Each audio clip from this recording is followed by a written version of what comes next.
uma e eu não sabia absolutamente sobre isso, e é uma coisa para mim muito nova, e eu falo: "Ué, eu já tinha pensado nesse assunto", como você está falando, Oswaldo de Andrade, como alguém que propõe a antropofagia, mas que nós podemos ler isso também como uma visão ecológica. Então foi super interessante, eu fui ler o trabalho do Marcos Reigota, e aí comecei a pensar, na verdade, a América Latina, o Brasil, é um território ainda, digamos, inexplorado no assunto da ecocrítica, e há muito por fazer. Então eu comecei, digamos, dessa maneira, eu queria simplesmente contar essa história, porque, acho que é interessante pensar que ainda, em nossos países da América Latina, no Brasil, a ecocrítica tem tido uma recepção bastante tardia, podemos dizer, mas que ela tem umas raízes, se a gente olhar para a produção literária, já existem as raízes para umas leituras ecocríticas, podemos falar desde o começo, na verdade, da história literária, né. Então, é isso, eu vou falar um pouquinho mais sobre isso mais para frente, mas queria contar isso para começar. Agora, em qualquer momento, se vocês tiverem uma pergunta ou quiserem colocar uma pergunta no chat, por favor, pode se sentir à vontade para interagir, né, porque eu gosto muito das aulas, mais interativas, tá. Então, eu vou começar simplesmente perguntando, bem rapidamente, se vocês, conseguiram dar uma olhada no cronograma. Eu vou dar digamos, um pequeno panorama sobre isso. Não sei se todos receberam o cronograma, e se alguém teve oportunidade de ler, imagino que não, mas se quiser me indicar quantas pessoas mais ou menos tiveram, se não, a gente deixa essa discussão da leitura para a próxima aula, não há problema, podemos, deixar também para a próxima. Posso sim. Hã. Aham. Aham.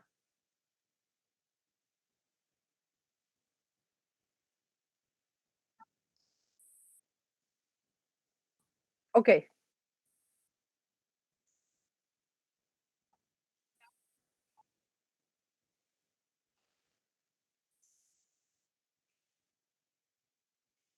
Ótimo, ótimo. Respondendo à sua pergunta, não é, Odile, eu fiz a leitura daquele vocabulário que Sim. era recomendada para hoje, e fiz também a leitura do curso como um todo. Eu Aham. achei ótimo, mas não me pergunte, não me peça para Já. especificar, porque a minha cabecinha já não guarda muito, mas eu achei Sem que está muito bem estruturado, Sem sabe. problema, sem problema. Podemos deixar, assim, eu gosto, na verdade, das aulas serem, como eu falei, bastante interativas, né, então a gente pode deixar a discussão dessa leitura para a semana que vem, se não se o pessoal não teve tempo, hoje posso fazer simplesmente o panorama, né, e depois fazemos também um exercício em pequenos, em grupos menores, né, para ter, assim, um pouco mais eh oportunidade também de discussão em grupos menores, né. Ah, então eu vou dar, simplesmente aqui, eu vou compartilhar, não sei se dá para eu compartilhar minha tela, e simplesmente, fazer, assim, uma revisão bem rápida do que vamos fazer aqui nessa aula, que é bem essa disciplina que é bem curta, e mais ou menos, comentar, né, quais são os temas e as ideias que vamos a abordar, né. Então, dá para eu fazer a apresentação? Acho que sim, né. Então eu vou aqui my entire screen, isso, compartilhar. Ah, diz que não consigo. Eh, hum, não está me deixando. Então, o que eu vou fazer, talvez, posso, Ana Paula, colocar aqui o mandar para você, e você consegue colocar, ok, então vou mandar pelo Pode. e-mail, se eu achava que eu podia vou mandar 2 arquivos, então, vou mandar o arquivo da do cronograma, e também o arquivo do PowerPoint, que eu vou pedir para você, então, projetar, certo? Então, Ana Paula. Professora, se quiser Aham. tentar compartilhar a tela, está Ah, disponibilizada essa possibilidade. ok, vou Mas tentar pode então. enviar para mim também, que eu posso fazer esse compartilhamento sem nenhum problema. Aham. Qual sim, qual o seu e-mail? É Ah, aham. prof.anapaulaoliver, Ok. Ok? Arroba? @gmail.com. Ok. Ah, vamos ver, então eu vou colocar aqui. Se não der, então você já está com os arquivos, né. Ok, vou tentar novamente, então, compartilhar a tela e vamos ver, se dá para ok. Share não, diz que não, que eu não tô diz que não está permitido, não está me deixando, infelizmente. Tudo bem, professora, se quiser enviar no meu e-mail, Ok, já recebo aqui, já compartilho.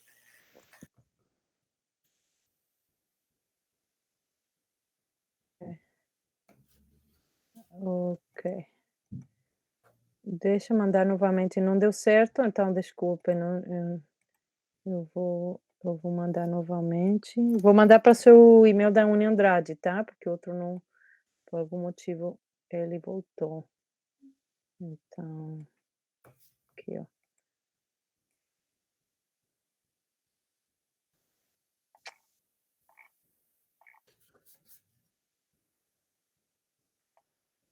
Ok.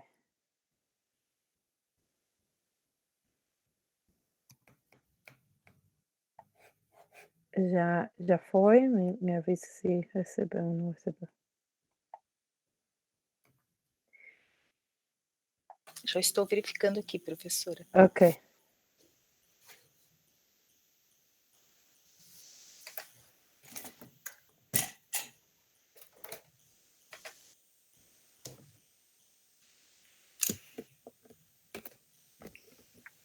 Recebi, professora. Ok, Vou ótimo. vou compartilhar por aqui. Ok, ótimo. Então, se puder compartilhar primeiro esse cronograma, simplesmente para dar, assim, um panorama rápido, né, do que a gente vai fazer aqui.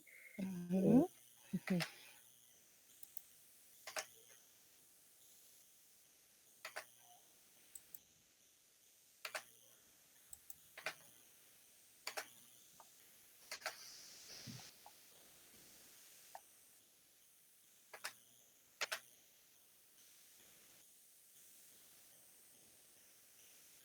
Ok, perfeito.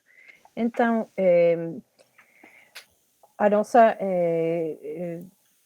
disciplina é uma, digamos, um panorama realmente sobre a teoria, né, que é em relação a meio ambiente e literatura, né, e, vamos explorar como, a produção literária realmente se, eh qual é a relação, né, entre meio ambiente e natureza, né, ou ecologia, basicamente. E, podemos passar, se quiser, se puder, passar para a primeira parte, né. Então vamos fazer uma leitura tanto de textos críticos, né, de textos teóricos, e também vamos tentar fazer leitura de textos literários. Então também é uma aula prática no sentido de através desses, conceitos teóricos que vamos aprender por aqui, vamos tentar ler textos que seja tem a ver já diretamente com natureza, né, o que já tem uma visão ecológica, ou outros textos que não têm uma visão ecológica explícita, mas que nós podemos ler a partir dos conceitos que vamos estudar por aqui. Então, hoje, tínhamos uma leitura do Raymond Williams, que não sei se alguns de vocês já conhecem, que estudaram, que é o teórico da escola de Birmingham, ele é muito conectado com a questão dos estudos culturais, E esse livro, Palavras-chave, um vocabulário de cultura e sociedade, eu acho bem interessante, porque ele define conceitos que parece que a gente conhece e sabe e usa todo dia, mas que são conceitos muito, muito, complexos. Então, por exemplo, em relação à palavra natureza, ele vai falar que é uma das palavras mais complexas, que quando a gente pensa que sabe o que quer dizer natureza, e começa realmente, digamos, a explorar, é uma palavra com uma história muito longa, muito, com muita ambiguidade, com muitas, nuances, né, de significado, e realmente não, pensamos que sabemos, mas, há muito mais por trás dessa palavra, né. Ao mesmo tempo, a palavra cultura, ele fala a mesma coisa. Então, esse, para começar, vamos falar sobre esses conceitos, né. Temos também um pequeno vídeo que eu vou, se puder, vamos assistir, né, para poder também, ver como que ele vê essa questão, né, da natureza. Passamos depois, na próxima semana, vamos, começar já a ler sobre diferentes posturas em relação à ecocrítica. Tem, sempre, nossa relação com o meio ambiente vai ter um posicionamento, né.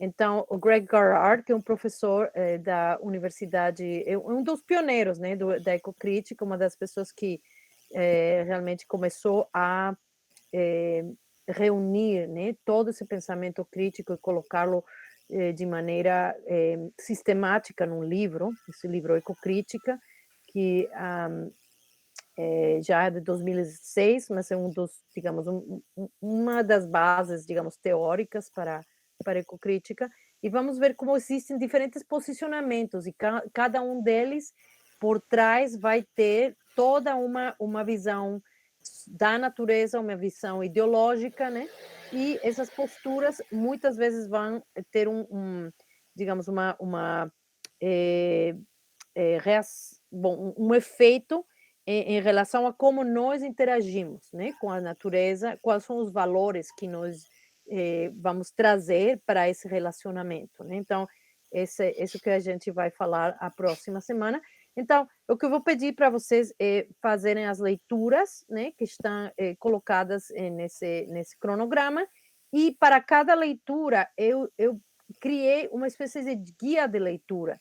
Se você fizer, pode fazer o clique, Ana Paula, onde diz, guia de leitura, para ir até eh, onde diz posturas, né, esse é um link, e vai te levar para um arquivo, onde eu tenho várias perguntas que eu gostaria que vocês pensassem, e na hora da sala de aula, vamos tentar comentar essas perguntas, né. Parte da aula vai ser, digamos, palestra, né, uma fala, e a segunda parte da aula vai ser uma discussão, já seja em grupos menores, e depois uma discussão com toda a turma, certo?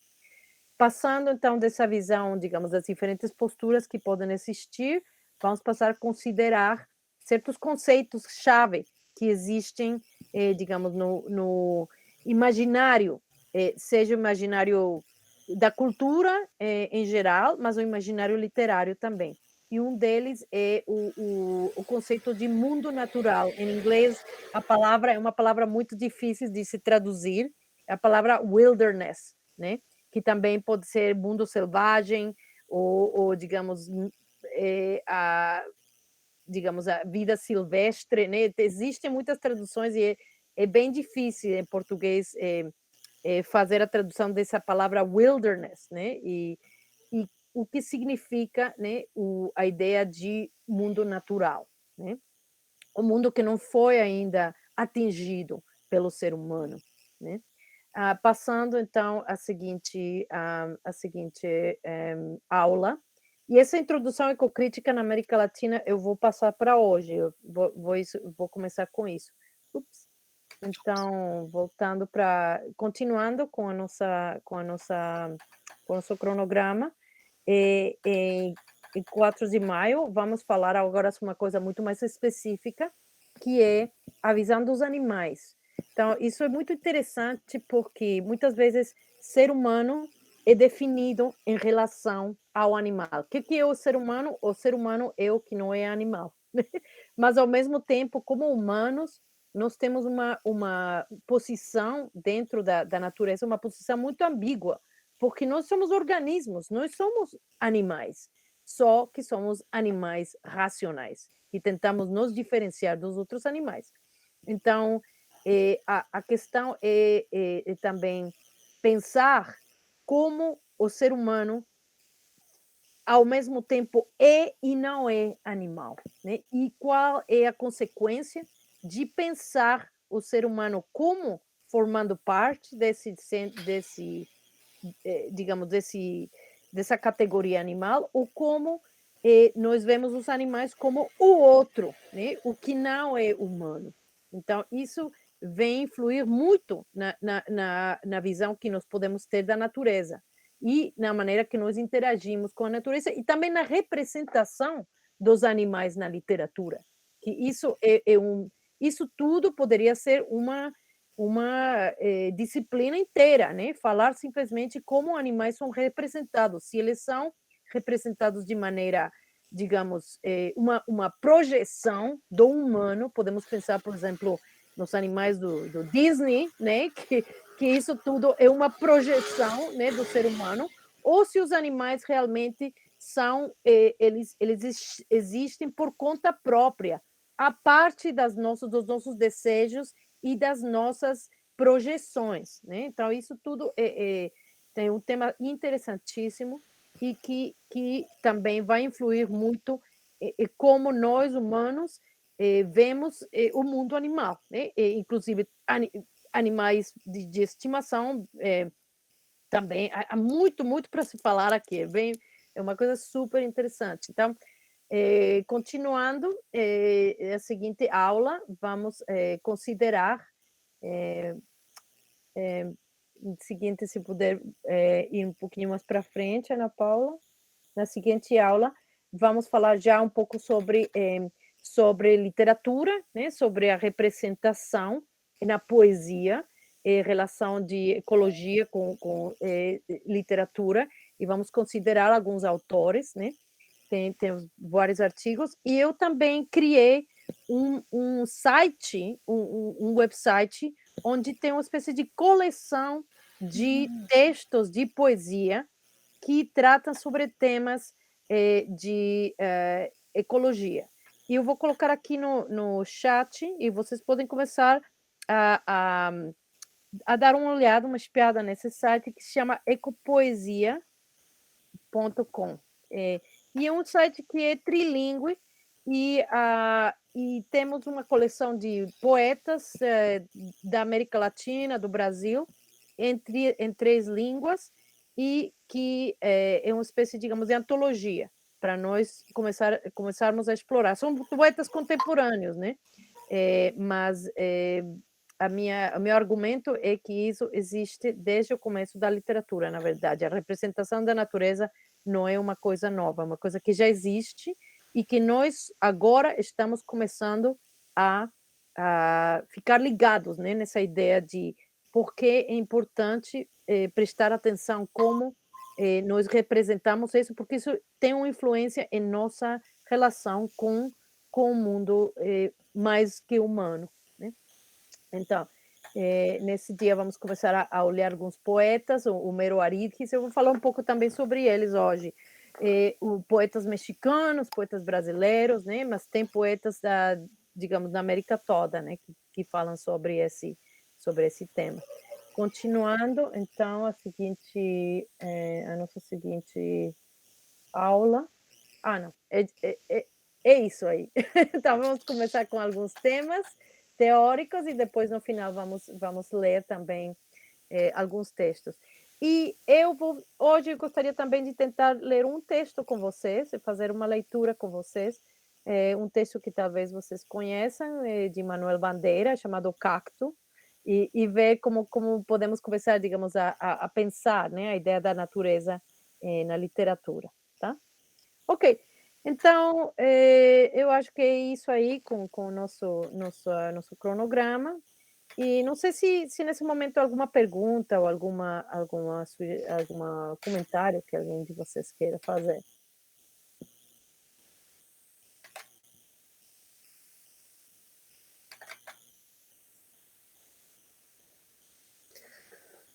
Eu gostaria de fazer um comentário, Odile, porque possivelmente você conheça uma escritora brasileira contemporânea chamada Adriana Lisboa, e ela escreveu um romance chamado Beijo de Colombina, que é todo baseado na poesia do Manuel Bandeira, né? Ah, que interessante, eu não E conhecia. ali, você sabe que quando eu estava na banca da menina que estava falando sobre isso, eu trouxe exatamente esse problema da natureza que está dentro do livro, que ela é assim, o mar é exuberante dentro do livro, né? Ele fala por si só.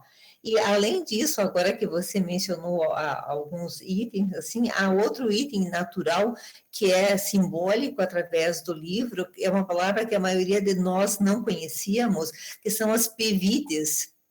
Eu não Uhum. sei se você conhece a palavra, são as películas que envolvem a semente, que dão origem aos Uhum.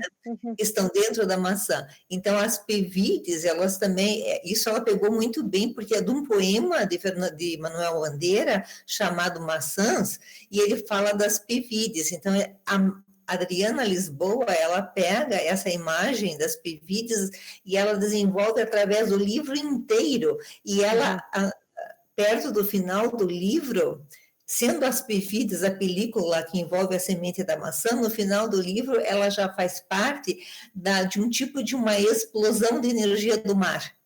Então é Uhum. uma coisa muito linda, entende? Uhum. Quando você vê isso, né?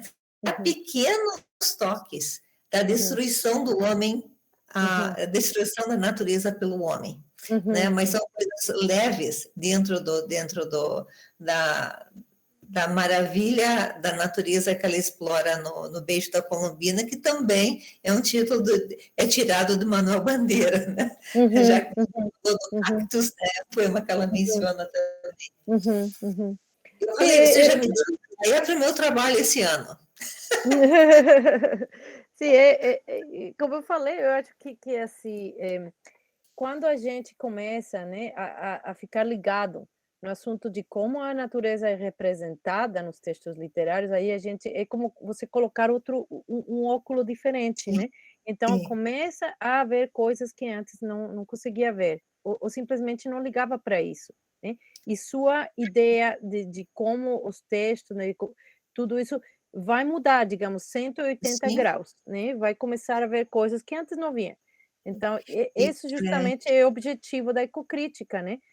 hum, Eh eh, posso dizer mais uma coisinha, sim, Odile? pode Eu falar. estava muito ligada, né? Porque você veja, eu dei uma olhada no texto do Raymond William e ele divide, né, em três, a partir de três significados da palavra natureza, né? Dizendo como, entende, elas diferem entre si.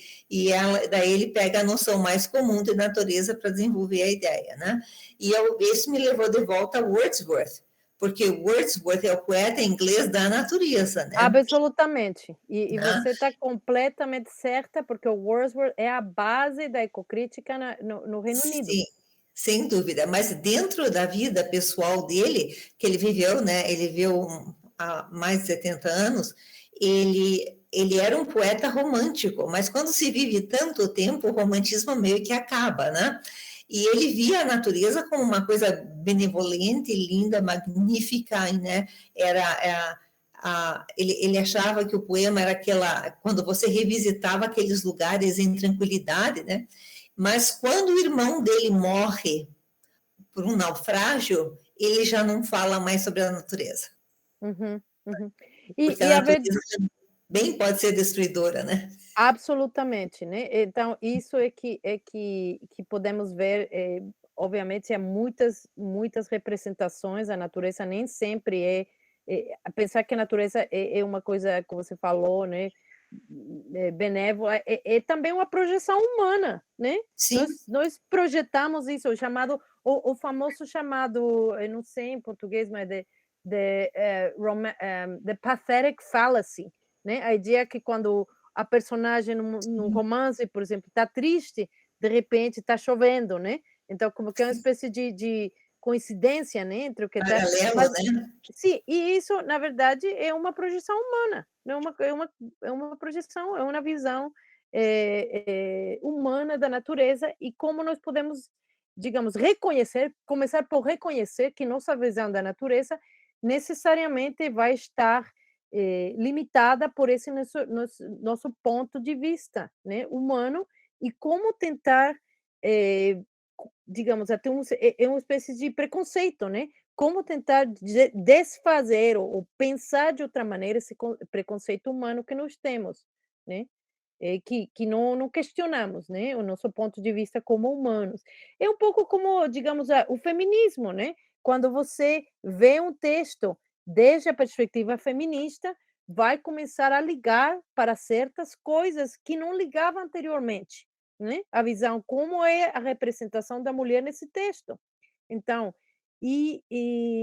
isso podemos ver, né, que há um certo paralelo, né, com outras tendências. Então, bom, muito obrigada, professora Brunilda.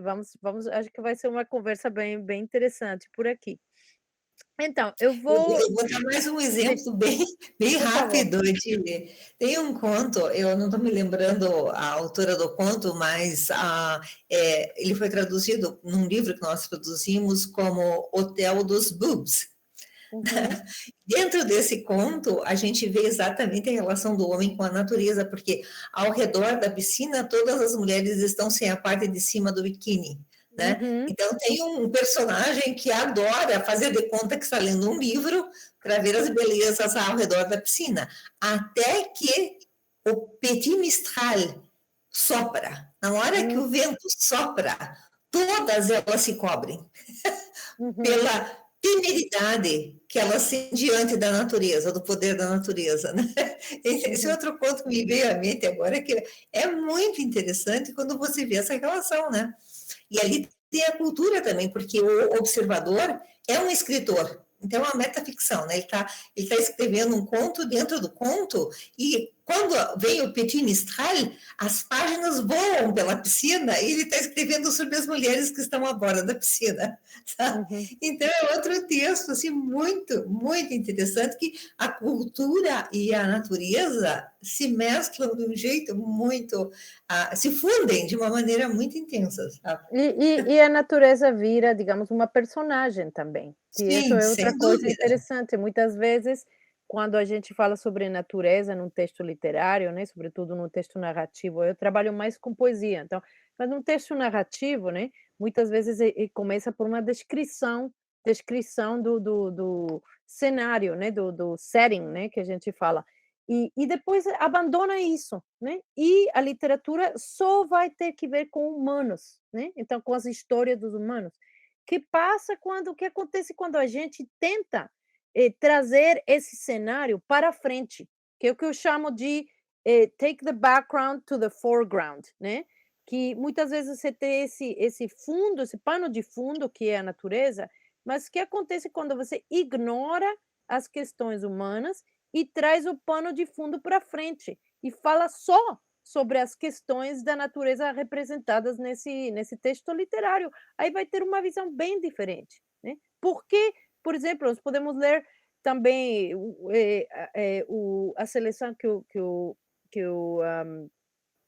dei para vocês hoje desse Peter Barry, né, do Eco-Criticism. Uma leitura, por exemplo, do Edgar Allan Poe, que em lugar de falar sobre as pessoas, vai falar sobre os processos naturais que acontecem nos contos, né? Então vira uma leitura completamente diferente, né? Ok? Hotel dos... Obrigada. Vou dar uma olhada. Ah,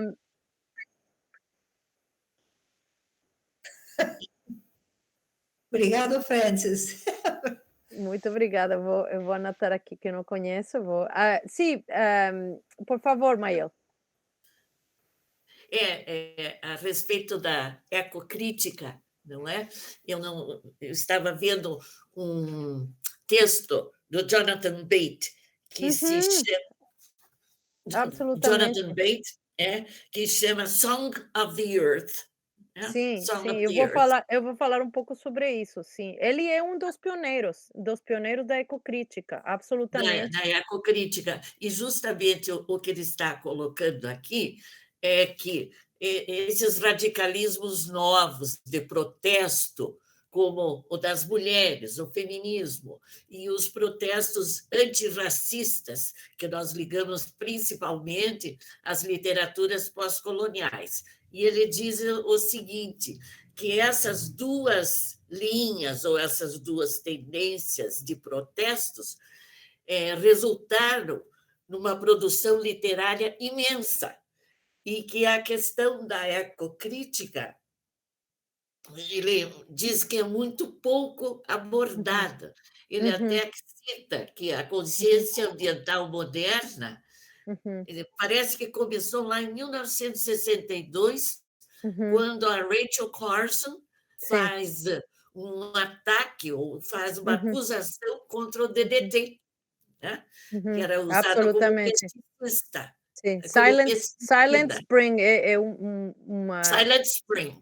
Silent Spring, que Justamente, é Silent uma Spring. alusão, obviamente, aos pássaros que estavam morrendo, né, por causa Exatamente. da poluição. E daí ele diz o seguinte, e não se verificou, em termos de produção literária, algo que se equipare ao que foi escrito por feministas e por pós-colonialistas, não é? Essa questão da ecocrítica ainda, vamos dizer, ficou a dever alguma coisa. Eu acho que você gostaria, talvez, de nos elucidar a esse respeito durante as suas palestras, não é, Com certeza, Odile? com certeza. Sim, e eu vou falar justamente sobre isso, então podemos passar, se quiser, a Ana Paula, a esse PowerPoint que eu tenho, onde eu vou falar justamente, Mael, obrigada, sobre as origens, né, da ecocrítica, tanto, no Reino Unido, quanto nos Estados Unidos, que foi o lugar na América do Norte, que foram os lugares onde começou, na verdade, essa discussão crítica.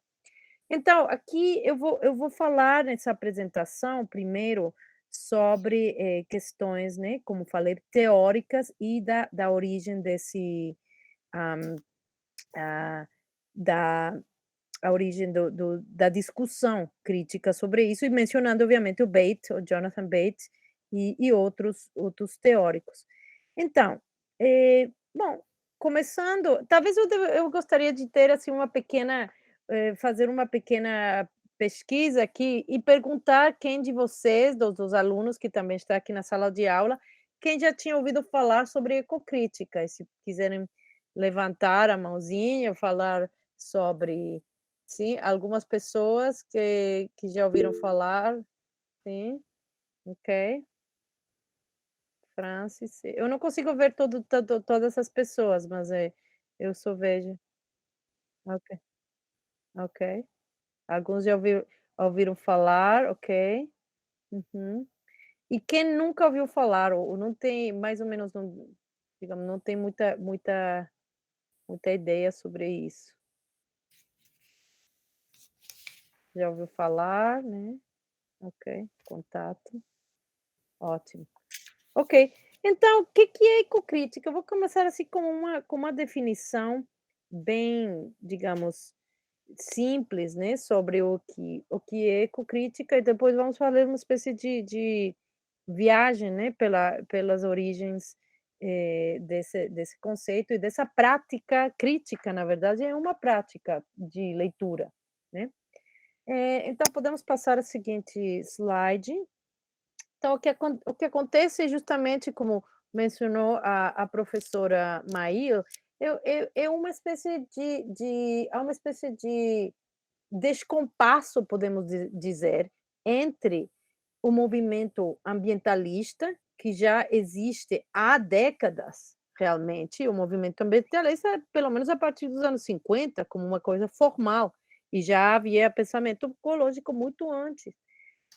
Mas é só nos últimos 20 anos, podemos dizer, 20, 25 anos no máximo, que as disciplinas, não, eu diria 20 anos, na verdade, que as disciplinas das ciências humanas começaram a lidar seriamente com questões tais como o nosso relacionamento com a natureza, ou com o mundo além do humano, né? E com a relação, qual é a relação disso com o meio ambiente. Então, esse movimento realmente surgiu eh, eh, no final dos anos 90, podemos falar.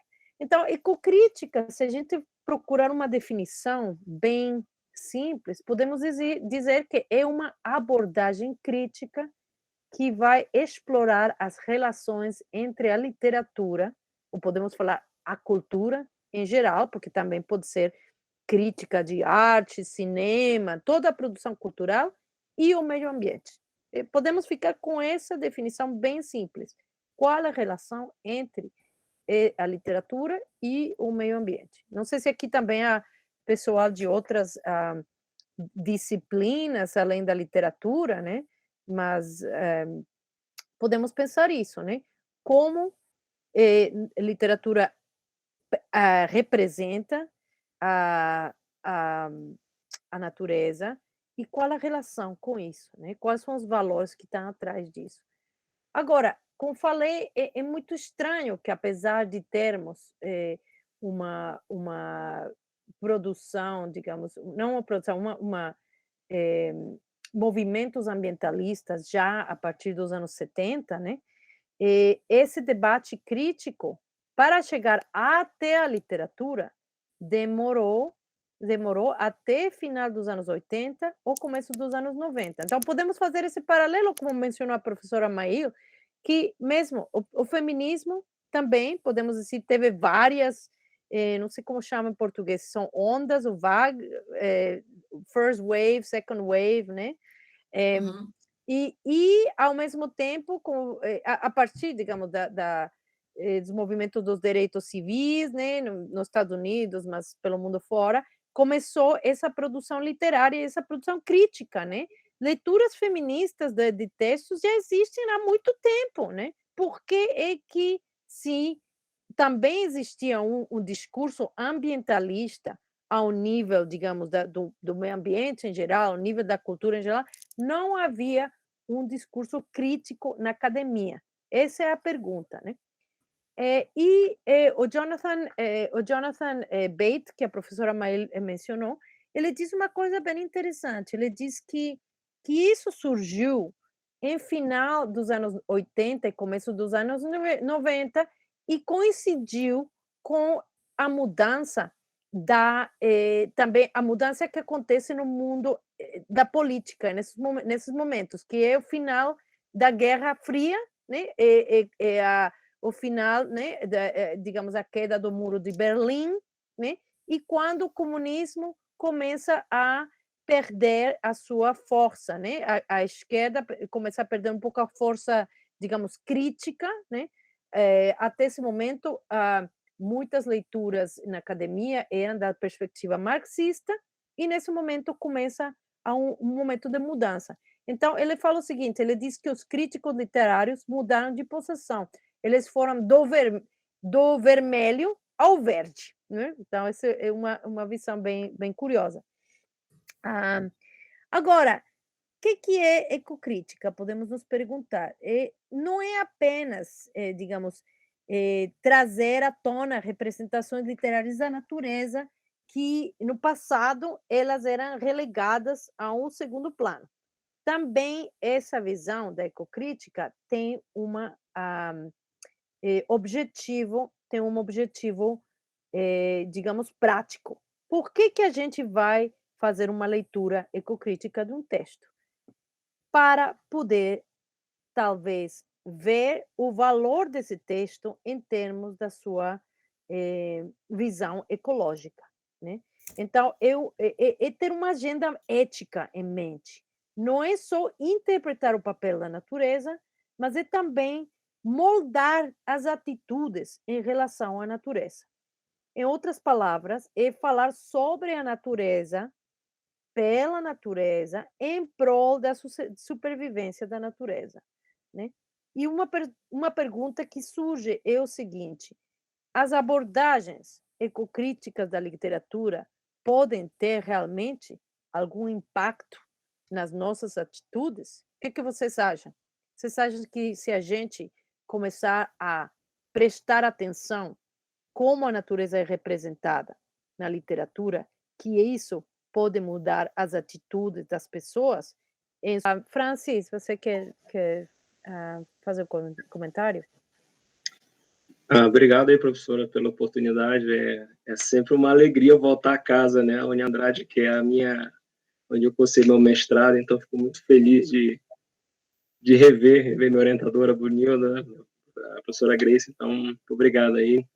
E acredito que sim, respondendo a pergunta, né? Eu participo do grupo de estudos ecocríticos, né? Da Federal do Paraná, embora esteja em Brasília atualmente, mas por que chama atenção, né? Eu sou músico e biólogo, né? Então eu estou estudando uma parte, né? Fiz uma disciplina com eles e eu posso citar o trabalho do britânico Hugh Hefts, que ele é um antropólogo, né?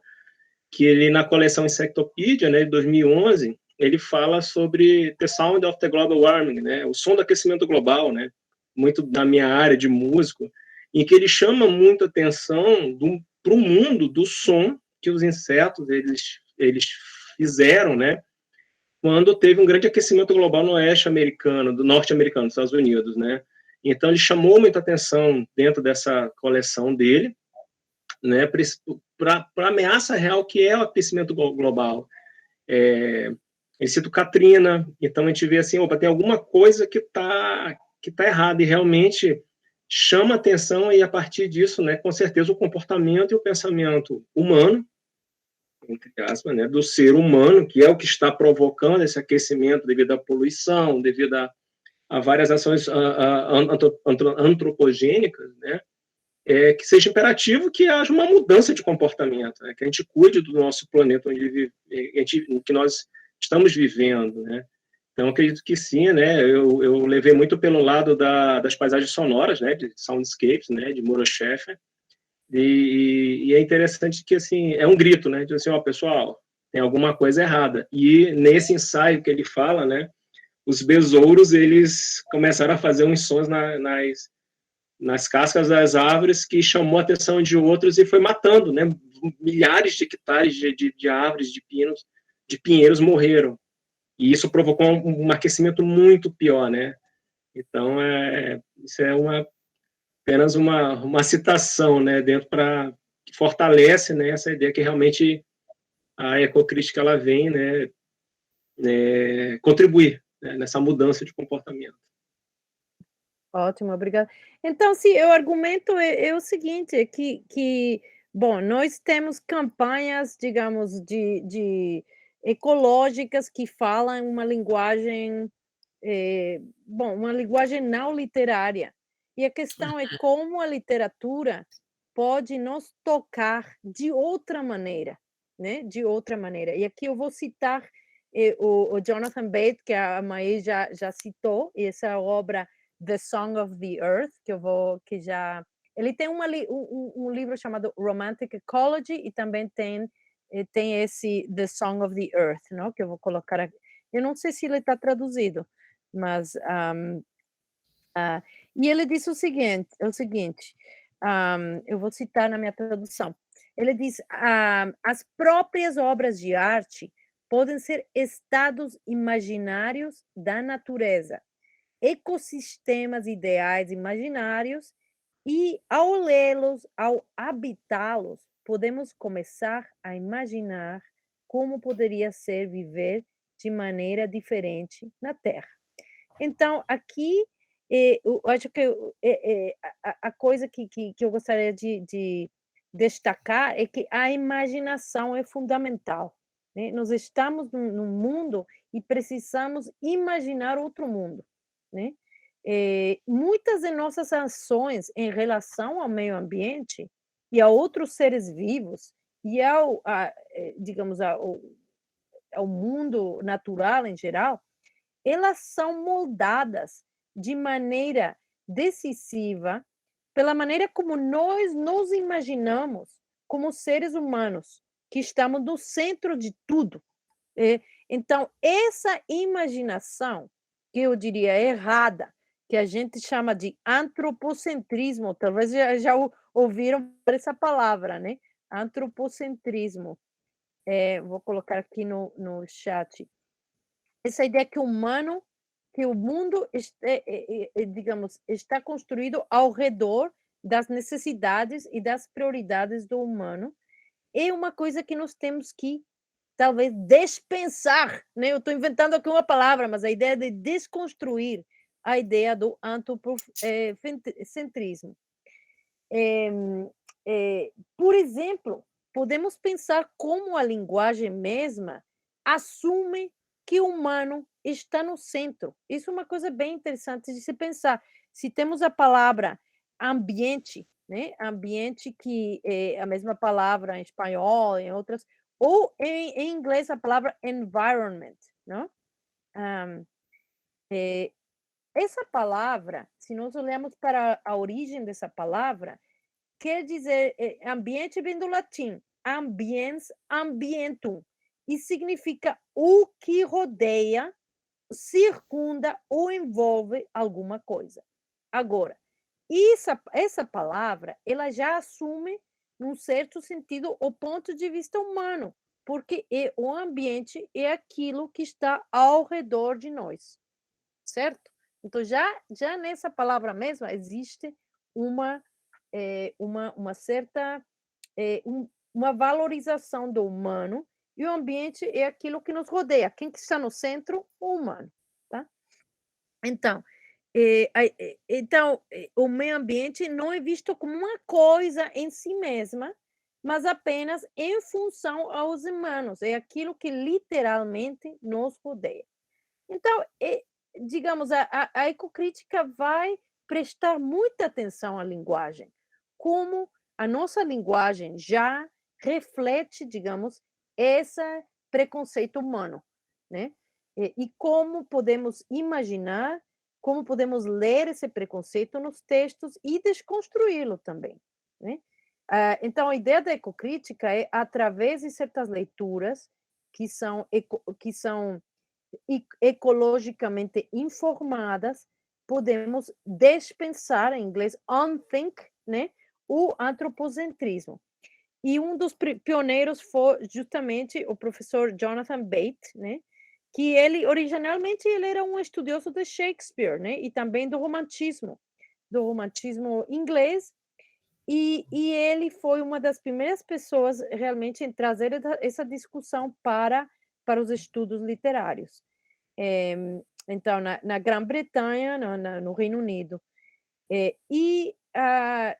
Eu penso que na América Latina há muito para ser feito, que no nosso ambiente existe já uma mistura, digamos, de raízes europeias, indígenas, visões da natureza que são muito diferentes, as visões indígenas. Temos a história da conquista, da exploração da terra. Também há muitos poetas contemporâneos que são ativistas. Então, para mim, a América Latina é, digamos, o habitat ideal para a ecocrítica. E depois veremos como esses poetas todos já começaram a se manifestar e a criar um panorama muito amplo das interações entre literatura e meio ambiente. Ok. Então, continuando um pouquinho. Então, não sei se aqui é algo, eu vou parar um pouquinho para ver se alguém tem alguma pergunta, algum comentário.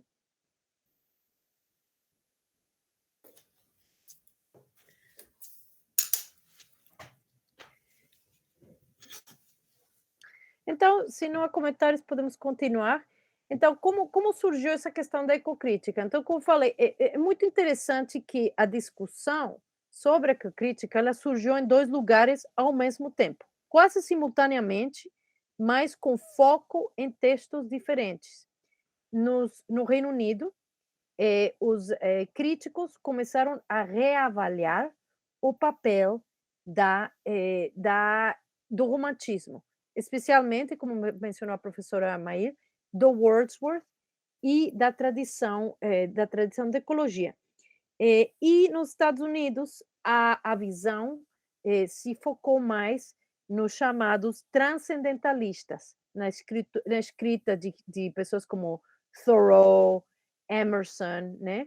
E essa visão esse gênero muito específico que se chama de nature writing, que é um tipo de escrita de não ficção, que é uma espécie de ensaio sobre a natureza, como Walden, né, Thoreau, e uma visão que não é necessariamente, digamos, bom, é literária, mas ao mesmo tempo não é ficção. É uma reflexão um pouco mais filosófica, né, sobre a natureza. Então, esses dois livros, Romantic Ecology, de 91, e The Environmental Imagination, de Lawrence Buell, são algumas das primeiras discussões sobre ecocrítica, né, na Inglaterra e nos Estados Unidos. E depois surgiu outro volume importante, que esse é um volume, um livro editado, né, de ensaios, que se chama The Eco-Criticism Reader, que foi editado por Cheryl Glotfelty e Harold Fromm. E na altura, a Cheryl Glotfelty era, na verdade, estudante na pós-graduação. Ela não era nem professora ainda, e começou a trazer para atenção. Ela falou que era chocante que nos estudos literários tivesse tal indiferença. E ela falou o seguinte, eu vou citar desse livro, ela diz que a questão contemporânea mais premente de todas, a crise ambiental e global, estava sendo, digamos, ignorada pelos estudos literários, né? Isso foi em 96, quando se publicou esse livro. E ela falou o seguinte também, ela diz que temos que gerar uma nova prática, reconhecendo que, e cito, a literatura não flutua acima do mundo material em um éter estético, mas ela desempenha um papel em um sistema global intensamente complexo, no qual energia, matéria, ideias e ideias interagem. Então, ela chama atenção para isso, e começa, então, essa discussão em muitos âmbitos, né? Podemos passar para o seguinte slide rapidamente para ver outras referências importantes. Temos esse livro maravilhoso, Literature of Nature, an International Sourcebook, de 98, e esse livro contém, de Patrick Murphy, é um volume quase enciclopédico. Ainda, bom, é de 98, podemos dizer, é muito velho, já há mais de 25 anos por aí, mas ele ainda, as referências que ele reúne nesses capítulos, que todos foram capítulos de autoria de diferentes especialistas, esse livro é uma maravilha, e ele contém um capítulo sobre a poesia na América Latina e outro sobre a Amazônia. E tem o trabalho, como falei, do professor Marcos Reigota também nesse livro. Tá? Digamos, esses são, digamos, os livros mais básicos. Se você quer, digamos, começar a ler sobre ecocrítica, essas seriam as referências básicas. Tem outro chamado The Green Studies Reader, do ano 2000, que também é um volume de ensaios da Inglaterra, né, do Lawrence Coop. E depois, em 2000, o Jonathan Bate publicou esse Song of the Earth, outra monografia, né, também sobre poesia e ecologia. E, finalmente, temos do Greg Garrard, que esse é o livro que nós vamos ler, publicado em 2004, que teve uma segunda edição em 2012, e a edição brasileira, ele foi traduzido bem rápido para o português, que eu achei muito legal. Ele saiu em 2006. Infelizmente, é a versão, obviamente, da primeira edição, de 2004, e não existe uma tradução da segunda edição. Então, vamos trabalhar com essa primeira edição. Mas, em princípio, bom, ele melhorou algumas coisas, ele mudou algumas coisas, mas acho que das partes que nós vamos ler ainda é bastante relevante o que ele fala. Ok. Então, continuando, podemos, não sei se aqui existe alguma pergunta, alguma coisa que podemos, algum comentário. Então, eu acho que eu vou falar só um pouquinho mais, e depois eu vou tentar, talvez, nos dividir em grupos pequenos para fazer um exercício, né, com vocês. A minha pergunta é a seguinte: por que é que a ecocrítica é importante? O que que ela oferece e como que ela se diferencia de outras abordagens. Aqui está do Lawrence Cook, do livro The Green Studies Reader. E ele diz que ao tentar evitar a ingenuidade, a teoria cometeu o que pode ser chamado da falácia semiótica. A ideia é que quando nós lemos, né, sobre montanhas, águas e tudo, é uma representação humana. Então, elas existem no texto literário apenas como significados dentro da cultura humana. Então, elas não têm um mérito intrínseco, não têm um valor, não têm direitos, né? As funções, então, uma das funções dos estudos verdes é resistir esse erro, é resistir essa leitura, é pensar que, apesar dessas afirmações, né, dos teóricos que a montanha é um símbolo para X no mundo humano, nós temos que voltar isso e pensar, não, a montanha é a montanha, né? Como dizia Gertrude Stein, a rose is a rose is a rose, né? Tentar, digamos, nos afastar um pouco dessa arrogância humana de querer ver tudo em termos humanos. Então, como nós podemos fazer isso? Porque estamos muito acostumados, né, quando lemos textos literários, a pensar apenas em termos humanos. E tudo aquilo que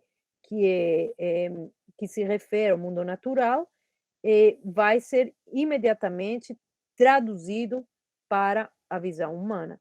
Então, a leitura ecocrítica vai tentar resistir esse impulso de tudo, tornar tudo um símbolo de uma coisa humana, tá? Então, isso é uma das coisas importantes. Então, podemos passar a seguinte, para dar alguns exemplos de como isso funciona, passando a seguinte slide. Que faz a ecocrítica? Então, vamos tentar, né, os ecocríticos tentam ler os textos com atenção à presença de elementos naturais, onde estes não são vistos como projeções simbólicas do psiquismo humano. Vamos tentar ver a árvore como árvore, né? E também outra, digamos, outra técnica, outra maneira, né, de ler os textos também é para prestar atenção à interconexão de todos os seres do mundo, né? Então, é outra vez, é tentar lutar contra essa ideia do antropocentrismo, que o homem está aqui e o animal, o resto do mundo está. Tentar, em lugar de destacar ou enfatizar essa divisão, é tentar ver como há uma interconexão entre o ser humano e a natureza, que é essa divisão, né, que é uma das bases, podemos dizer, da cultura ocidental, e nós vamos tentar desfazê-la, nós vamos tentar questionar essa divisão. E, finalmente, também, isso tudo, essas leituras todas têm um objetivo. Elas procuram mudar as atitudes humanas. Então, ler na perspectiva ecocrítica implica uma preocupação ética, é criar consciência, né? Então, é isso aí. Eu acho que vamos deixar isso, podemos continuar com o resto dessa palestra a semana que vem, mas podemos parar por aqui e começar. Eu gostaria de fazer um exercício com vocês. Então, o que eu vou fazer, eu vou colocar aqui um texto e, do Manuel Bandeira, né, que é esse texto que eu adoro, que é chamado Cacto, e só vou, eu estou com ele aqui, e eu vou, como é que eu faço para enviar a vocês? Talvez eu possa colocar num Google Drive e compartilhar com vocês? Será que eu coloco aqui o site e vocês conseguem ver? Será? Aham.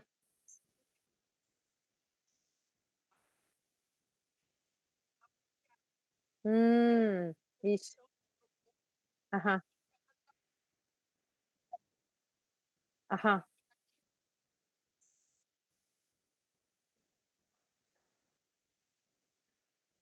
Pode ser? Ok, ok. Grace, eu vou fazer o seguinte, eu vou formar 4 grupos com o nome da professora Odile, 01, 02, 03 e 04, tá bom? Nada. Uhum. Ok. Então, o que eu vou fazer é que vou colocar esse texto aqui compartilhar com vocês e vou pedir a vocês pensarem, é um pouco espontâneo aqui, eu não tinha pensado muito bem, mas vamos pensar, vou compartilhar o link com vocês desse livro, desse texto, só um momentinho, e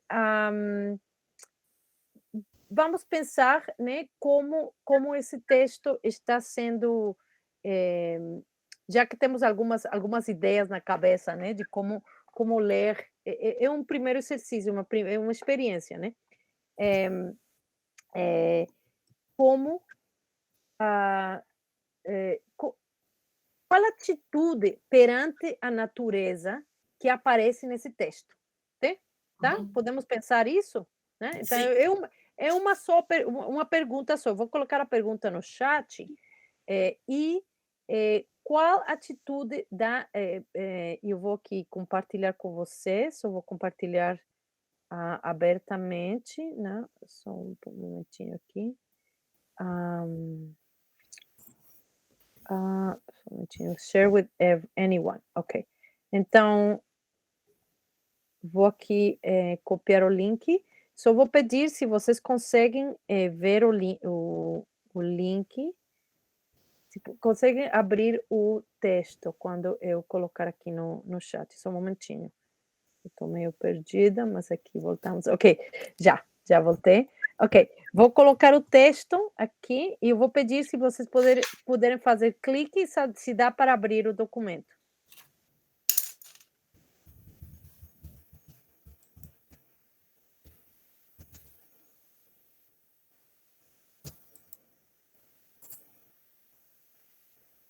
Conseguiram abrir?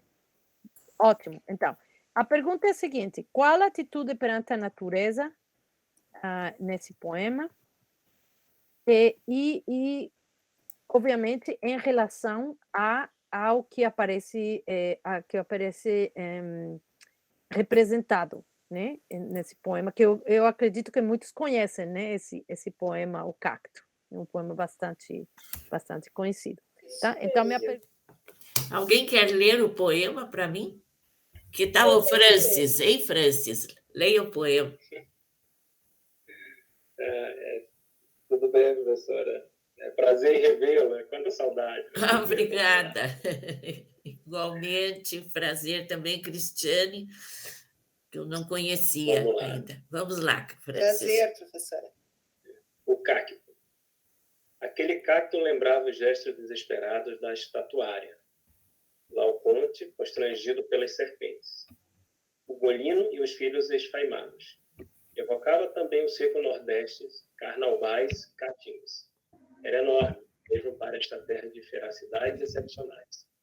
Um dia um tufão furibundo abateu pela raiz. O cacto tombou atravessado na rua. Quebrou os beirais do casário fronteiro, impediu o trânsito de bonde, automóveis, carroças. Arrebentou os cabos elétricos e durante 24 horas privou a cidade de iluminação e energia. Era belo, áspero, intratável. Que pena do cacto, não é? Lembrava. E que estrago, né? E que estrago fez. Pois é. Então vejam, ele vai para o mito, né? Laoconte constrangido pelas serpentes. Ugolino, sabem quem é Ugolino? E os filhos espaimados. Eu não consigo identificar se é de algum romance. Ugolino. E os filhos esparmados parecem aquelas coisas do Nordeste, né? Sempre mais ou menos como Vidas Secas, do Graciliano Ramos. Evocava também o seco Nordeste, Carnaubais, Caatingas. Era É do enorme. Inferno de Dante, professora. O Golino do Inferno de Dante, na qual a contagem do século VIII está presa e faminta com seus filhos. É de Dante. Então, vejam que ele vai para o mito. Né? Os mitos, e veja que mito é alguma coisa básica, porque o mito são aquelas narrativas que explicam a origem das coisas. Então, a gente vê o fato do Manuel Bandeira estar mencionando tanto a Dante, a Divina Comédia. Olha lá, alguém está pondo Ugolino, eu Laconte. coloquei. Aquele segundo poste aí para a esquerda, nessa aqui, ó, nessa meio fio. Pode entrar aqui, embicar aqui no meio fio. Aparece ainda aqui também, Guerra com Baixada. o poema fazendo. Já tem aí mesmo. Ó, já Que aparece maravilha, aqui. como vocês são, vamos dizer assim, sabem muito bem trabalhar as coisas, né?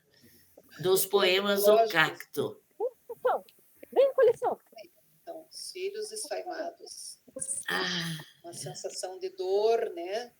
Não, mas eu vou segurar você porque eu... desespero. Desespero. O pai, né? Preocupado, a expressão nos ossos, assim, bem visíveis, né? Pessoas magras, enfim. É isso aí. Ugolino, olha lá o Ugolino. Bem... Que beleza que foi você que pôs tudo isso, Cristiano? Eu pus aqui, eu procurei rapidinho na internet, o Ugolino e os filhos esfaimados, eu me surpreendo cada vez mais com a habilidade que vocês têm de fazer essa... Eu já não sabia que era da Divina Comédia, né? O seco Nordeste, Carnaubais, Caatingas, era enorme, mesmo para esta terra de feracidades excepcionais. Essa palavra feracidades é muito forte, né, professor? Muito forte, muito sugestiva. Né? E vejam bem que é o tufão furibundo. Né? Destruidor, né? Arrancou pela raiz. E ele tem essa ideia também do espaço, né? A Carnaúba é o símbolo do Ceará, né? Então, meu pai é cearense, né? Eu sei disso, né? Então, o Nordeste, se a gente fosse analisar, né, pela ecocrítica, né, o Nordeste é o vale, né? Ele é o sol, Caxias Chipe lá, 2 vezes, seco, você dá até a entender, né, como eu sou biólogo, né, estava falando aqui para a Cristiane, a professora Mário já me conhece muito bem, parece que não tem nem vida, mas na verdade tem muita vida. Tem vida, mas é outro tipo de vida que a gente não entende, não percebe. Se fosse falar do teórico o exo, né, seria um velt deles, é o lugar dele, é lá, não é o nosso, mas é de outros seres que se estabelecem. Então, é interessante quando se fala do tufão, né? Eu, particularmente, meu pai com certeza viu muita chuva lá. Alguns casos, né? Mas o tufão no Nordeste, a coisa de tirar, de jogar um carro. Vou minha mão para te beijar. Pela raiz. Olha, amor, pela hora, né? É importante, ele poderia ter quebrado ao meio e tombado, mas não, ele foi arrancado pela raiz e ele faz um estrago, né? Ele deixa as pessoas sem energia, as carroças, os bondes, nada poderia mais transitar. Então, era um cacto muito grande. Então, se um cacto muito grande foi derrubado pela raiz, é porque também houve um tufão violento. Mas o que chama a atenção aqui neste poema é que a única coisa que, vamos dizer assim, chamou a atenção para a queda do cacto é porque faltou luz, faltou energia.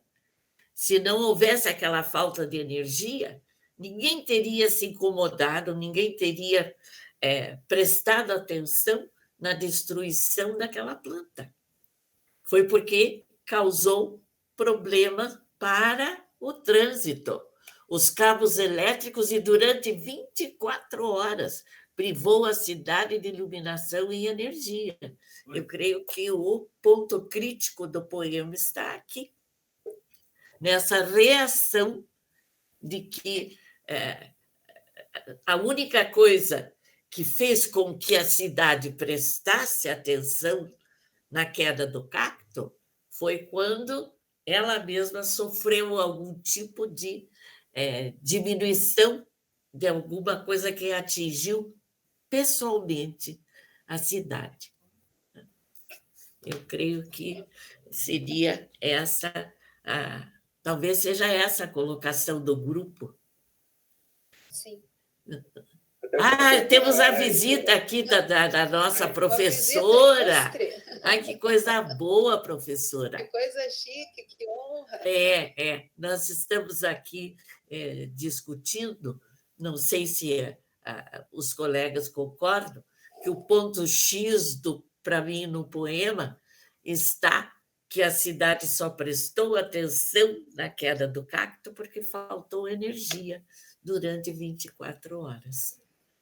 Que, na realidade, aquele cacto maravilhoso nunca chamou a atenção. Ele lembrava os gestos esperados da estatuária de Laocoonte, constrangido pelas serpentes. Então, tinha um significado mítico, algo muito profundo, que ia lá na origem das coisas. A fome, a sobrevivência, a ânsia de vida. E que, apesar de tudo isso, ele não resistiu ao tufão furibundo. A gente vê até aqui, o tufão. Eu gosto muito dessa análise de dicção poética, não é? Você gosta de poesia, não é, Odília? E aqui, tufão furibundo, eu às vezes esqueço como é que se chama essa parte das consoantes. Nós temos aqui... uma aliteração. Aliteração, desculpa, mas a minha cabecinha de 80 anos às vezes falha. É a aliteração. Voltamos para a sala principal para compartilhar com a turma? Tá. Vamos lá, então. Daqui, então. Como é que eu saio daqui e volto para lá, minha gente? Fecha no X e tem que voltar para aquele link que a senhora recebeu. Fecha no X. Fecha no telefoninho vermelho. Aqui, que belezinha. E daí eu volto lá no link. Tá bom, vou tentar. Já temos todo mundo. Maio, você já está na sala. Já está na sala. Está faltando alguém ali? O pessoal da sala 4 já voltou também? Ou sala 3?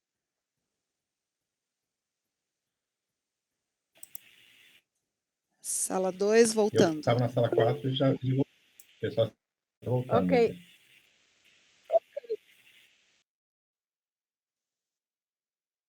Ótimo, então já temos todos, já voltou o pessoal, não está faltando ninguém? O que vocês acham?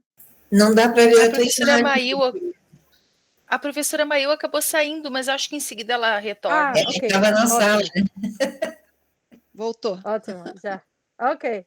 Então, eu vi coisas bem interessantes. Eu não sei quem gostaria de começar compartilhar os comentários e podemos. Eu acho que, Ana Paula, talvez seria legal se você puder colocar o texto na frente, compartilhar na tela para a gente, todo mundo ter presente, né? E fazermos os comentários que vocês acharem, né? Mas esse poema eu adoro. Eu acabei agora de escrever um artigo, eu pensei nesse poema porque eu escrevi um artigo para um capítulo de livro para uma coleção que vai se publicar na Inglaterra, e é sobre a visão das suculentas, dos cactos e das agaves, e esse poema, eu comento um pouquinho sobre esse poema, mas eu acho que assim, é um poema lindo, lindo, e eu gostaria de saber o que vocês acharam, já com essa visão de como é, digamos, apresentado esse elemento da natureza pelo Manuel Bandeira e qual a atitude que ele tem em relação a isso, qual digamos, a política, né, atrás desse texto. Quem quiser comentar, simplesmente desliga o microfone ou coloca a mãozinha. Não sei se alguém pode... Eu posso moderar, né? Mas quem quiser pode levantar a mãozinha e começando. Talvez pelos grupos, né? 1, 2, 3, 4. Ótimo, ótimo. Então, podemos começar com o primeiro grupo. Quem quiser comentar, né? Acho que não precisamos ler o poema todo, mas se quiserem comentar aspectos específicos, frases, né? Podemos ir por aí, tá? Odile, eu não entendi, me desculpe, que nós tínhamos que comentar no grupo esse poema. Então, nós comentamos outros poemas, okay. Não o poema O Cacto. Tá, desculpe.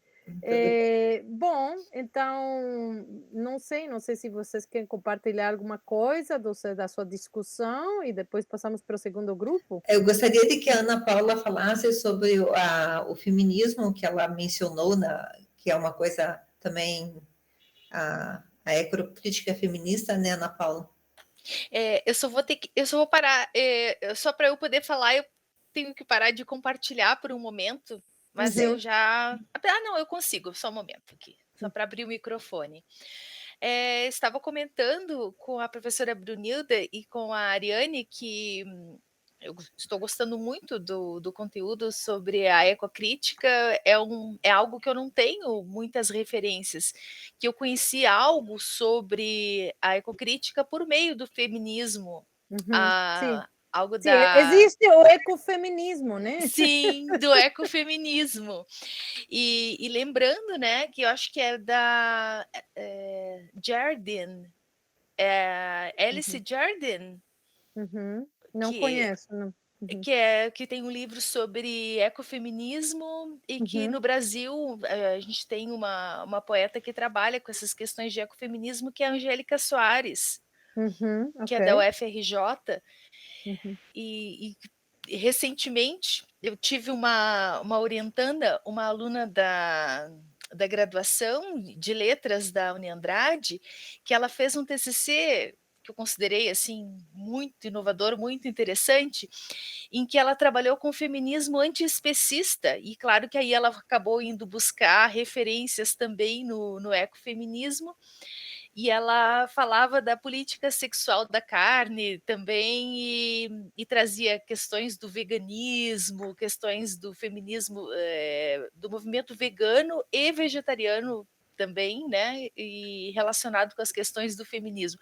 Eu não tenho muitas referências sobre ecofeminismo, estou gostando bastante do curso, e essa foi a referência que eu tive, assim. Na próxima aula, nós vamos comentar que uma das posturas que o Greg O'Rourke comenta é justamente a do ecofeminismo. Então, eu posso passar também para você mais referências. Então, me manda um e-mail e eu te mando mais. Ok, ótimo. Obrigada. Então, não sei se mais alguém do primeiro grupo ou passamos para o segundo grupo. Assim, paralelamente, né, o que você disse, Odile, mas é uma coisa que me impressiona muitas vezes dentro da literatura e às vezes fora da literatura, porque você disse que não tem...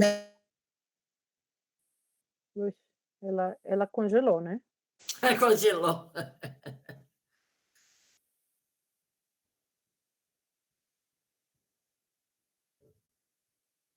Tem que talvez sair e entrar. Então, a natureza de uma maneira muito é de uma maneira total.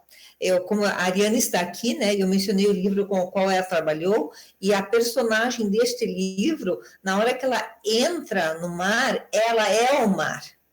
Tanto que é dito no livro que ela morre no mar, só que ela... Isso.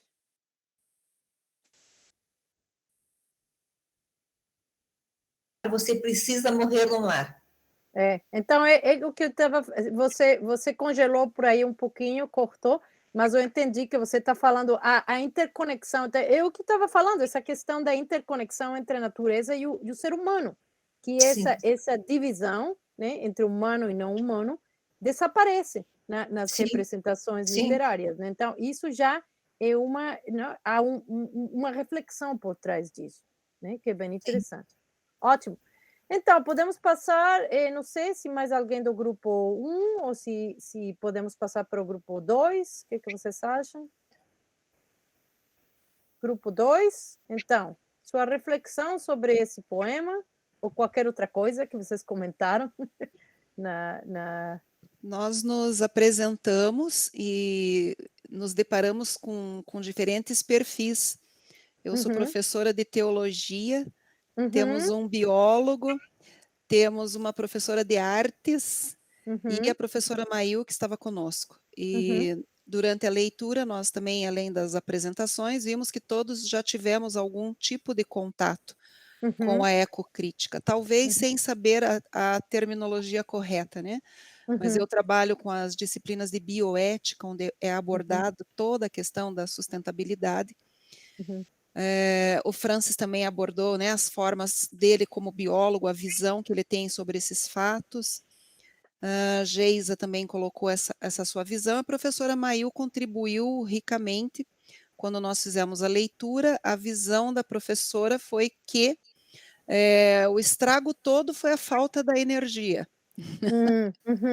Não nessa forma de colocação, mas assim, ninguém se importou com a questão ecológica do cacto. Eu já pensei na questão do tufão, que era muito forte, e arrancou este cacto pela raiz, que para arrancar um cacto pela raiz, houve um vento muito, muito fora da regularidade, era muito forte mesmo. E ele ocasionou vários estragos. Então, na visão também do Francis, não sei se você quer colocar, ele falou da visão nordestina, que foi muito importante, o que o cacto representa. E Francis, quer falar? Rapidamente. É quase impossível, né, professora Brunilda? Rapidamente. O cacto, né, assim, ele não o cacto, né, a carnaúba, como é citada aí, né, era o símbolo do Ceará, né, que é a terra do meu pai, né? Quando eu olhei ali, já a carnaúba, essa planta, eu já ouvi muito, já vi quando fui ao Ceará. Mas é interessante, assim, o quanto de simbolismo essa passagem nos traz, né? O simbolismo de uma localidade. Acredito que muitas pessoas devem ter pensado em outras obras, né? Eu pensei em duas, né? Vidas Secas, de Graciliano Ramos, e Os Miseráveis, de Vitor Hugo, veio na hora, assim, na minha mente. E o quão rico é simbolismo, como falou a colega aí, mas se eu for levar para o meu lado biológico e músico, que eu sou músico também, eu fico imaginando o som que o cacto fez quando tombou, né? Analisando as paisagens sonoras, eu fico imaginando o som desse tufão e depois o som desse cacto caindo, ao cair, né? Com simbolismo ele trouxe naquele momento, só que acredito que ninguém estava lá para ouvir, mas acho que traz muito a nós, é muito rico em simbolismo. Acredito para todos nós, o que ele pode nos trazer de reflexão, né? Levando pelo lado do sonoro, né? Da situação. Obrigado. Absolutamente. Posso completar um pouquinho, Francis? Eu acho que aí fica muito evidente a natureza e a cultura, né? Obviamente, completamente. A construção humana, ele se assemelha a obras de arte e ele destrói a construção humana, né? Absolutamente. E eu queria, para quem não conhece, né, a referência do Lacan, eu acho que o Bandeira, que eu vou colocar no chat para vocês darem uma olhada, A estatuaria que ele está referenciando, né, nesse poema, que são, não sei se vocês conseguem ver, mas uma coisa bem interessante, quando diz aquele cacto, vocês conseguem clicar e ver a imagem, né, do Laocoonte, que era um sacerdote da antiga grego, né, acho que de Troia, né, e diz que aquele cacto lembrava os gestos desesperados da estatuária, Laocoonte constrangido pelas serpentes. Agora, aqui tem uma coisa bem interessante, né, porque o corpo é uma imagem visual, é uma imagem completamente visual, né, o cacto que tem, digamos, esses braços, né, parece com uma estátua, né, grega, clássica, né, mas uma estátua num estado de desespero, né, como diz aqui, o Golino e os filhos esfaimados. Eu fui pesquisar isso um pouco também para o meu artigo. Golino é uma personagem da comédia, da Divina Comédia de Dante, e é uma personagem que ele está quase tão esfaimado que vai até cometer canibalismo. Então é uma imagem de muita, digamos, muito fortes, né? Mas o curioso é que o cacto, que é uma coisa vegetal, o vegetal está sendo comparado com uma estátua humana. E tem várias coisas também, que o cacto é uma planta muito rígida, né? Então também tem esse assunto, né, das características físicas da planta sendo comparadas com uma pedra, né? com um mármore, né? Ou com essas imagens. Então, eu acho bem interessante, mas eu concordo com vocês. Maíl, você quer compartilhar um pouco o que você também falou? Ou alguém mais do grupo, não sei se era 3 ou 4? Okay. Eu até não sei bem qual é o número do nosso grupo, mas é esse da Cristiane, da Geisa, né? Grupo 2. Tá?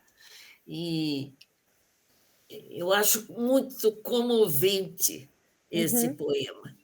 Não sei se é o caso de falar nisso naquilo que a gente sente, né? Se estou saindo da leitura da crítica literária, mas é profundamente comovente.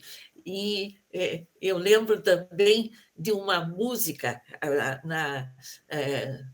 vamos dizer, é uma coisa bem da canção popular. Morreu na contramão, atrapalhando o tráfego. Eu não sei se vocês estão lembrados. Eu conheço. É uma música do Chico Buarque, né? Morreu na contramão, atrapalhando o tráfego. Parece como se ele tivesse atravessado na rua. É um intertexto, é intertextualidade. Eu acredito que o Chico Buarque devia conhecer esse texto do Bandeira e talvez inconscientemente está citando. Talvez. É porque o que a gente sente aqui uma obra, vamos ver, essa questão esta terra de feracidades excepcionais. Eu acho que como é que o Bandeira consegue encontrar essas expressões maravilhosas, né?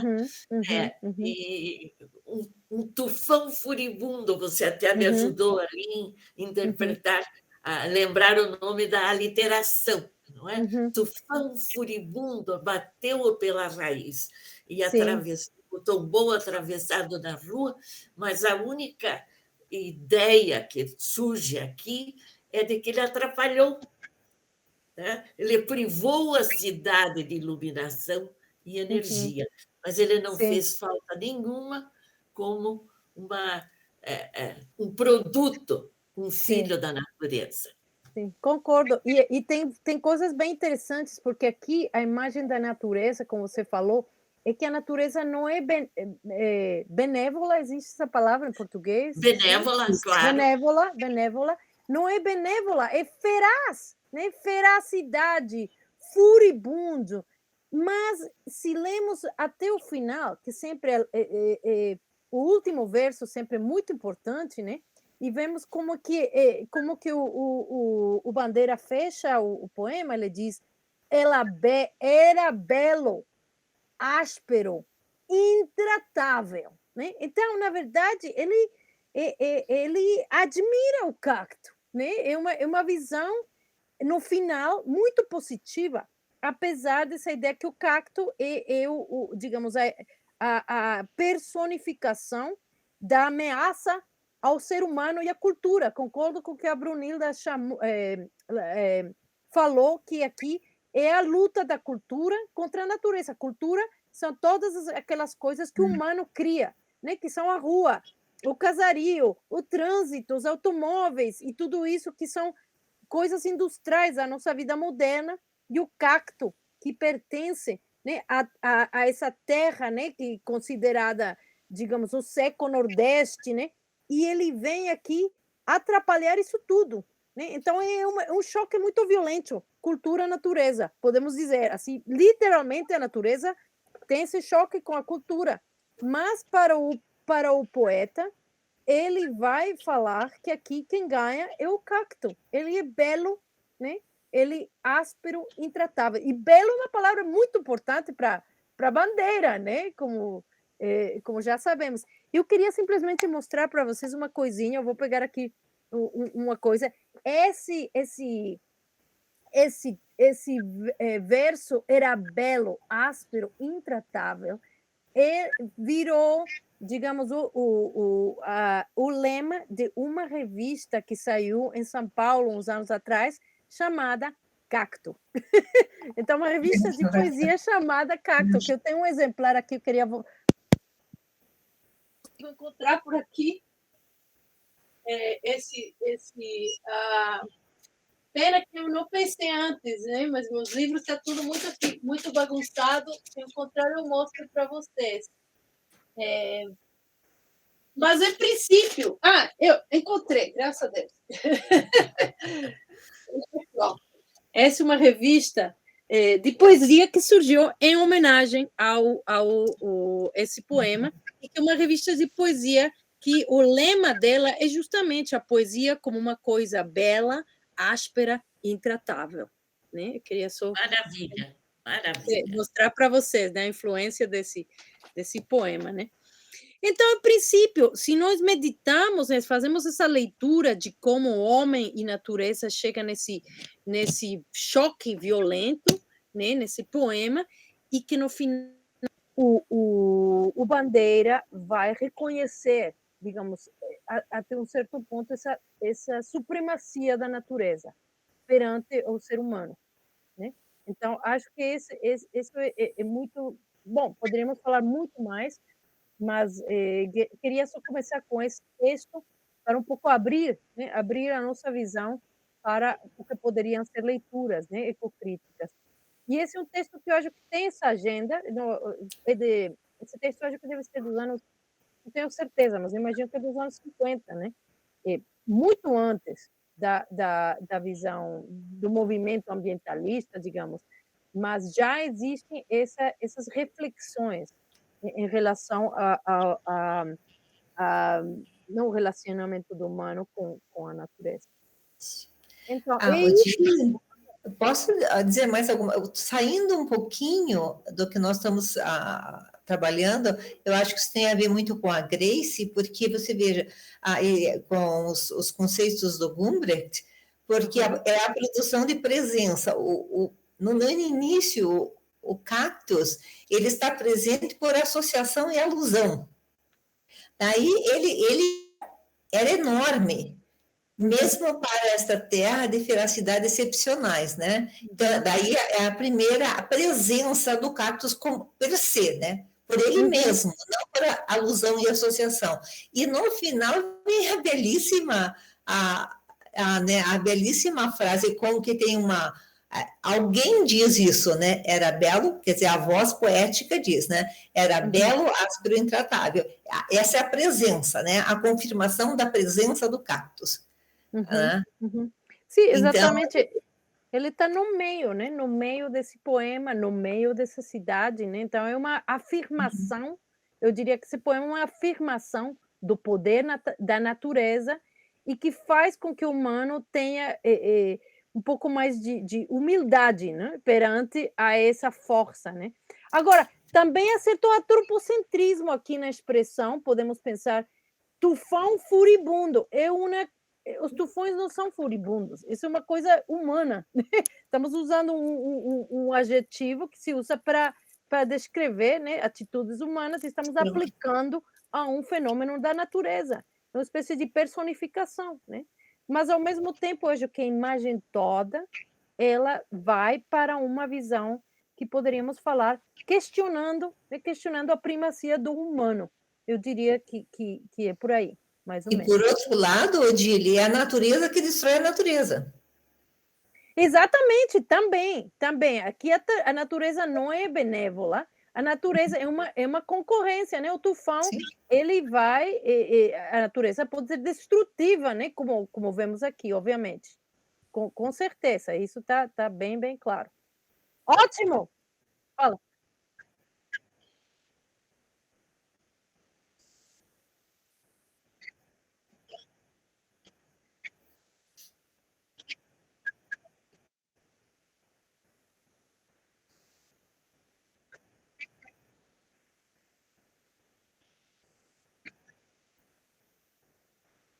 Uhum.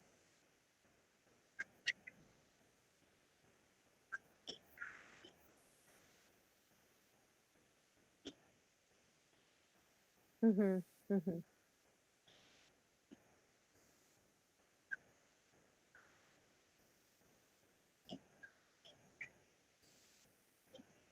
Uhum.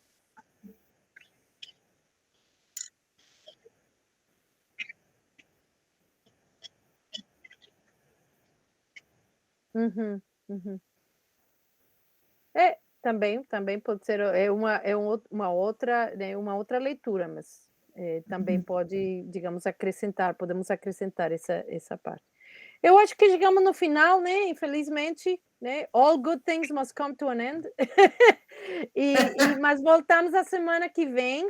Eu só queria pedir para o pessoal, se puder fazer essa leitura, né? Para a semana que vem termos a leitura do Posturas, né? E vamos rever também essa leitura do Raymond Williams. Pode ser?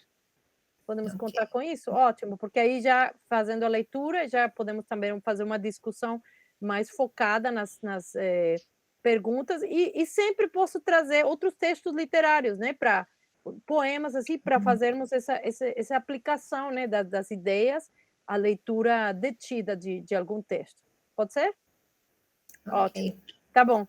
Então, super obrigada também. Obrigada, Ótima Odile.